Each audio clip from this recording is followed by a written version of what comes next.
કોક માણસ તમારો વારંવાર જાતો કરતો હોય ને તો એને કાયર ન સમજવો. એ કોક મજબૂરીનો માર્યો હોય. બાકી લાખમાં લૂંટાણ હોય ને એ કઈ હો હાટું રોવાનું. માણસ બધા જ દુઃખ સહન કરી શકે પણ ઘર કંકાસ નહીં.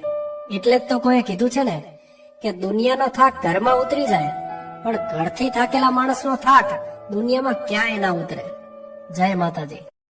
બધાય કહે છે કે સંબંધ તો લાગણીનો ઊંડો દરિયો છે, પણ જો કાયમી નદીના દરિયામાં પડીને ખારું જ થવાનું હોય ને તો એ લાગણી મને નથી જોતી.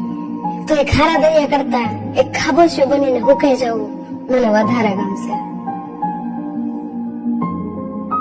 કોઈના તમે 1000 કામ કરી આપ્યા હોય ને તો એ નહીં યાદ રાખે, પણ એક વખત ક્યારેક ના પાડીને જો તમને ખબર પડે એ કાયમ યાદ રાખશે. એટલે કોઈ કહેતું હોય ને કે દુનિયા ગોળ છે, દુનિયા ગોળ નથી, દુનિયા મતલબી છે. જય માતાજી.